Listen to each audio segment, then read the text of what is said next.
പഴയ നിയമം ഉൽപ്പത്തി 2-ാം അധ്യായം. അങ്ങനെ ആകാശവും ഭൂമിയും അവയിലുള്ള സമസ്തവും പൂർണ്ണമായി. ദൈവം തൻ്റെ ജോലി 7-ാം ദിവസം പൂർത്തിയാക്കി. താൻ തുടങ്ങിയ പ്രവൃത്തിയിൽ നിന്ന് വിരമിച്ച് 7-ാം ദിവസം അവിടുന്ന് വിശ്രമിച്ചു. സൃഷ്ടികർമ്മം പൂർത്തിയാക്കി തൻ്റെ പ്രവൃത്തികളിൽ നിന്ന് വിരമിച്ച് വിശ്രമിച്ച 7-ാം ദിവസത്തെ ദൈവം അനുഗ്രഹിച്ചു വിശുദ്ധമാക്കി. ഇതാണ് ആകാശത്തിൻ്റെയും ഭൂമിയുടെയും ഉൽപ്പത്തി ചരിത്രം. ഏദൻ തോട്ടം.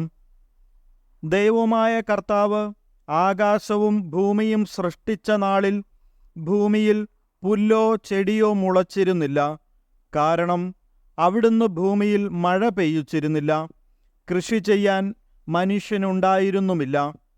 എന്നാൽ ഭൂമിയിൽ നിന്ന് ഒരു മൂടൽമഞ്ഞ് ഉയർന്ന് ഭൂതലമെല്ലാം നനച്ചു. ദൈവമായ കർത്താവ് ഭൂമിയിലെ പൂഴി കൊണ്ട് മനുഷ്യനെ രൂപപ്പെടുത്തുകയും ജീവന്റെ ശ്വാസം അവൻ്റെ നാസാരന്ധ്രങ്ങളിലേക്ക് നിശ്വസിക്കുകയും ചെയ്തു. അങ്ങനെ മനുഷ്യൻ ജീവനുള്ളവനായി തീർന്നു. അവിടുന്ന് കിഴക്ക് ഏദനിൽ ഒരു തോട്ടമുണ്ടാക്കി താൻ രൂപം കൊടുത്ത മനുഷ്യനെ അവിടെ താമസിപ്പിച്ചു. കാഴ്ചയ്ക്ക് കൗതുകവും ഭക്ഷിക്കാൻ സ്വാദുമുള്ള പഴങ്ങൾ കായ്ക്കുന്ന എല്ലാത്തരം വൃക്ഷങ്ങളും അവിടുന്ന് മണ്ണിൽ നിന്ന് പുറപ്പെടുവിച്ചു. ജീവന്റെ വൃക്ഷവും നന്മ തിന്മകളെക്കുറിച്ചുള്ള അറിവിൻ്റെ വൃക്ഷവും തോട്ടത്തിൻ്റെ നടുവിൽ അവിടുന്ന് വളർത്തി. തോട്ടം നനയ്ക്കാൻ ഏദനിൽ നിന്ന് ഒരു നദി പുറപ്പെട്ടു. അവിടെ വച്ച് അത് 4 കൈവഴികളായി പിരിഞ്ഞു. ഒന്നാമത്തേതിൻ്റെ പേര് പിഷോൺ. അത് സ്വർണത്തിൻ്റെ നാടായ ഹവില മുഴുവൻ ചുറ്റിയൊഴുകുന്നു.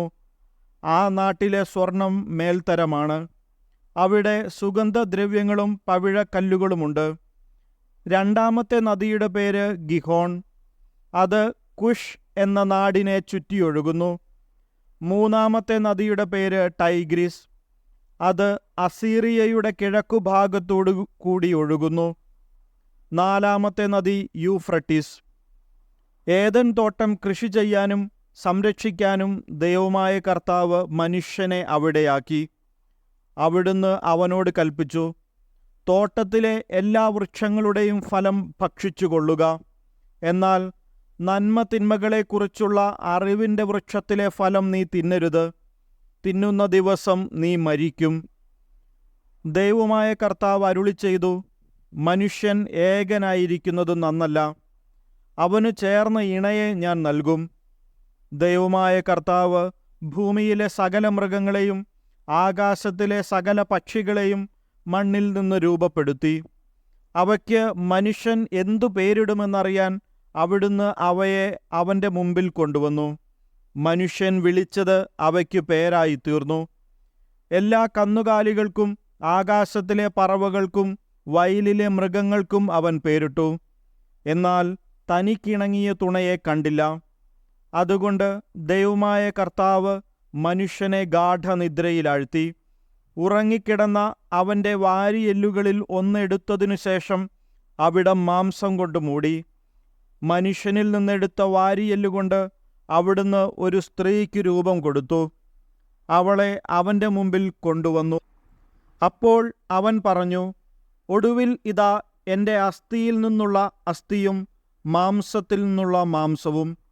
നരനിൽ നിന്ന് എടുക്കപ്പെട്ടതുകൊണ്ട് നാരി എന്ന് ഇവൾ വിളിക്കപ്പെടും.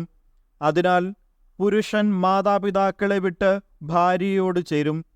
അവർ ഒറ്റ ശരീരമായി തീരും. പുരുഷനും അവൻ്റെ ഭാര്യയും നഗ്നരായിരുന്നു. എങ്കിലും അവർക്കു ലജ്ജ തോന്നിയിരുന്നില്ല.